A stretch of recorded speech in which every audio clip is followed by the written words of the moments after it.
खुलुमबाय बेयो बड'लेण्ड इंखं टेलिभिजन दिनै 30 मे 2023 मंगलबार खालि सानसेनि बरादखौ नोंथांमोननि खाथियाव लाबोदों आं सदानन्द दैमारिया।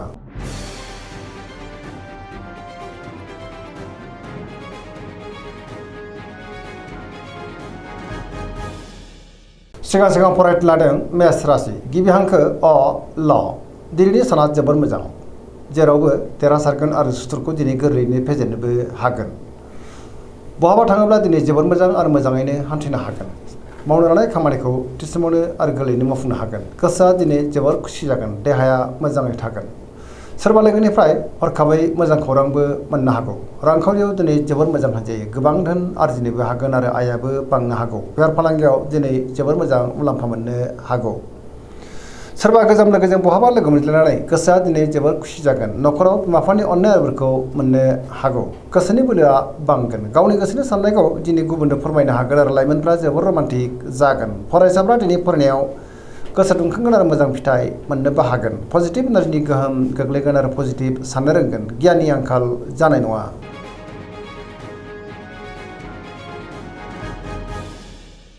वृष राशि गिबि हांखो इ उ ब दिनैनि साना जोबोर मोजां। गोसोखौ दिनै जोबोर गोजोननाय मोनगोन। गोसोनि बोलोआ बांगोन। गावनि गोसोनि साननायखौ दिनै गुबुननो फोरमायनोबो हागोन। माबा नङा माबा मोनसे मोजां खौरां मोननोबो हागौ। गोसोआव बोलो बांगोन। समाजाव दिनै बयजोंबो मान होजागोन। रांखावरियाव मोजां, अब्लाबो नाथाय खरसायाबो बांनो हागौ। बेफार फालांगियावबो दिनै जोबोर मोजां मुलाम्फा मोननो हागोन।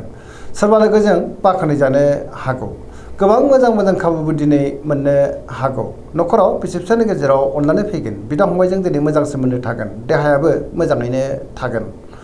अब्लाबो नाथाय जानाय लोंनायाव सांग्रां जानांगोन। जायखि खामानि मावा मानो मोनफ्रोमबो खामानिखौनो दिनै गोरलैयै मावफुंलांनो हागोन आरो सिगांनि बबेबा आद्रा खामानियाबो दिनै मावफुंजानो हागौ।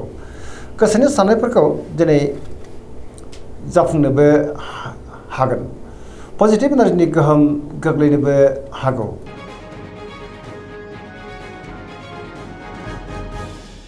मिथुन राशि गिबि हांखो ख स दिनैनि साना जोबोर मोजां। पजिटिभ एनार्जिनि गोहोम गोग्लैगोन। सिगांनि बबेबा आद्रा खामानिखौ दिनै गोरलैयैनो मावफुंनो हागोन आरो सोरजोंबा बाख्नाय जानो हागौ। गोसोनि साननायफ्रा दिनै मोगथाङाव जाफुंगोन। गोसोआव गोथों आरो गोग्गो साननाय फैगोन। गियाननि आंखाल जानाय नङा। देहाया दिनै मोजाङैनो थागोन। रांखावरियाव मोजां, बेफार फालांगियावबो मोजां होनजायो। सोरजोंबा बाख्नाय जानो हागौ। बहाबा थाङोब्ला दिनै जोबोर मोजां आरो मोजाङैनो हान्थिनोबो हागोन। न'खराव बिसि फिसायनि गेजेराव अननानै फैगोन। बिदा फंबायजों दिनै मोजां सोमोन्दो थागोन। बिमा बिफानिफ्राय अननाय आरो बोरखौबो मोननो हागौ। पजिटिभ एनार्जिनि गोहोम गोग्लैगोन आरो पजिटिभ साननो रोंगोन।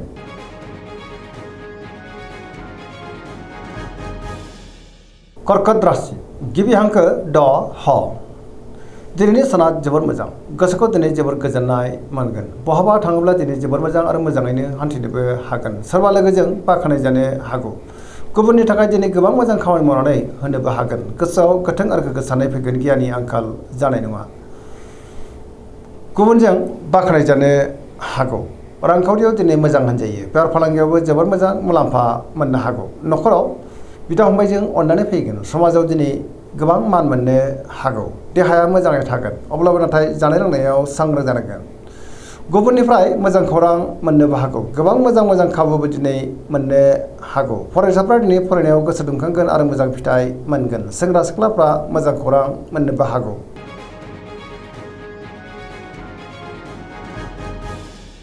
सिंह राशि गिबि हांखो म ट दिनैनि साना जोबोर मोजां।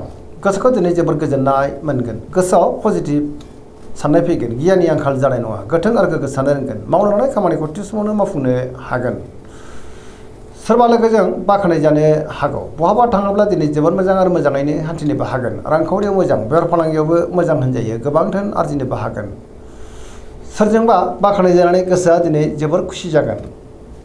पजिटिभ एनार्जिनि गोहोम गोग्लैगोन। लाइमोनफ्रा दिनै जोबोर रमान्टिक जागोन आरो गावबा गावनि गोसोनि साननायफोरखौ फोरमायलायनोबो हागोन। देहाया दिनै मोजाङैनो थागोन। गोथों आरो गोग्गो साननो रोंगोन। गियाननि आंखाल जानाय नङा। मोनफ्रोमबो बिथिङावनो दिनै जाफुंसारनो हागौ।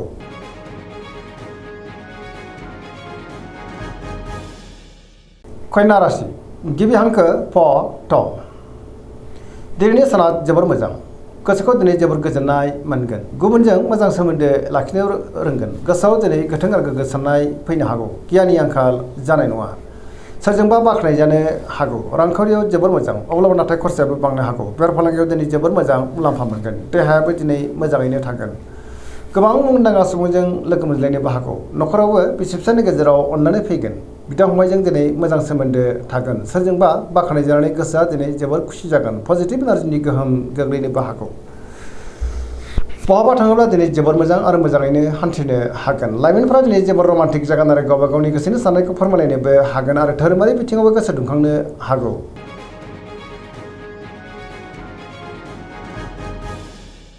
तुला राशि गिबि हांखो र ट। दिनैनि साना मोजां आरो गाज्रिनि गेजेरजों बाबेलांनो हागौ। गोबां रोखोमनि जेंना जेंनाजों मोगा मोगि जानांनोबो हागौ। गोसोनि साननायफ्रा देबार नांगोन। गुबुननि थाखाय दिनै नाङा फाङा जेंनायाव गोग्लैनांनोबो हागौ। सांग्रां जानाया गाहाम। मावनो लानाय खामानिखौ थि समावनो मावफुंनो हायोब्लाबो माबा नङा माबा मोनसे गोरोन्थिबो जालांनो हागौ। देहाया दिनै बारा मोजां थानाय नङा। गोबां रोखोमनि देहायारि जेंनाजों मोगा मोगि जानांनोबो हागौ। न'खराव बिसि फिसायनि गेजेराव अननानै फैगोन। समाजाव मान मोननो हागोन। बेफार फालांगियाव मोजां होनजायो। अब्लाबो नाथाय माबा नङा माबा मोनसे हेंथा फैनोबो हागौ। सोरबा लोगोनिफ्राय हरखाबै गाज्रि खौरांबो मोननो हागौ। सांग्रां जानाया गाहाम। सेंग्रा सिख्लाफ्रा दिनै जोबोर आला खाला जागोन। नेगेटिभ एनार्जिनि गोहोम गोग्लैनोबो हागौ।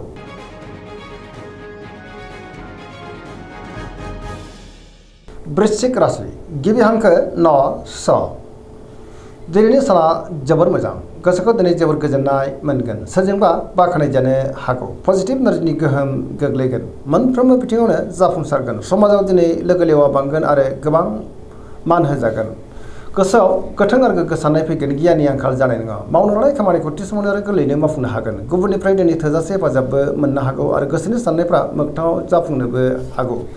गोसोनि बोलोआबो बांगोन। समाजाव बयजोंबो मान होजागोन। न'खरावबो अननानै फैनो हागौ। रांखावरियाव जोबोर मोजां होनजायो। अब्लाबो नाथाय खरसायाबो बांगोन। गुबुननि थाखाय गोबां मोजां खामानि मावनानै होनोबो हागोन। देहायाबो दिनै मोजाङैनो थागोन। अब्लाबो नाथाय जानाय लोंनायाव सांग्रां जानांगोन। लाइमोनफोरा जोबोर रमान्टिक जागोन आरो गावबा गावनि गोसोनि साननायफोरखौ फोरमायलायनोबो हागोन।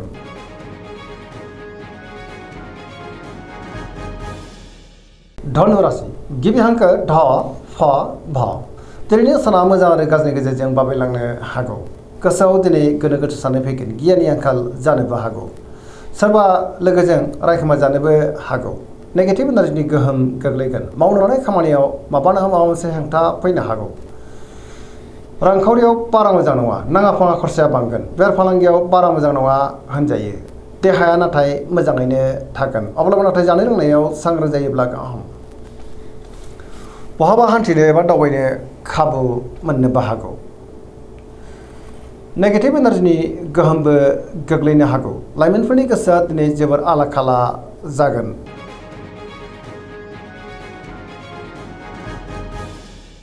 मकर राशि गिबि हांखो ख ज।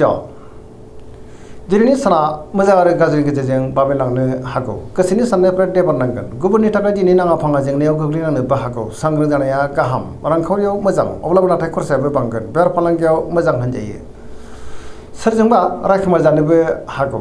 गुबुनजों दिनै मोजां सोमोन्दो लाखिनो गोब्राब जागोन। माबा नङा माबा मोनसे हेंथा फैनोबो हागौ। न'खराव बिसि फिसायनि गेजेराव एना एनिबो फैनो हागौ। सांग्रां जानाया गाहाम। बिदा फंबायनिफ्राय हेफाजाब मोननो गोब्राब जानोबो हागौ। सेंग्रा सिख्लाफ्रा गावबा गावनि गोसोनि साननायखौ फोरमायलायनो हागोन। फरायसाफ्रा फरायनायाव गोसो दुंखांगोन आरो मोजां फिथाइ मोननोबो हागोन। अब्लाबो नाथाय नेगेटिभ एनार्जिनि गोहोमबो गोग्लैनो हागौ।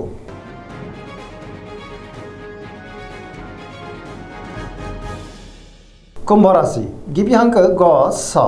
दिनैनि साना जोबोर मोजां। गोसोखौ दिनै जोबोर गोजोननाय मोनगोन।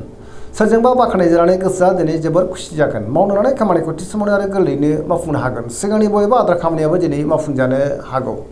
बहाबा थाङोब्ला दिनै जोबोर मोजां आरो मोजाङैनो हान्थिनोबो हागोन। गोबां मोजां मोजां खाबुबो दिनै मोननो हागौ। रांखावरियाव मोजां, बेफार फालांगियावबो मोजां। सोरबा लोगोनिफ्राय मोजां खौरां मोननानै गोसोआ दिनै जोबोर खुसि जागोन। धोरोमारि बिथिङावबो दिनै गोसो दुंखांनो हागौ।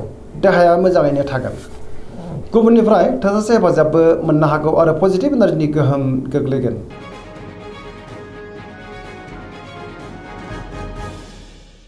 मीन राशि गिबि हांखो ड स।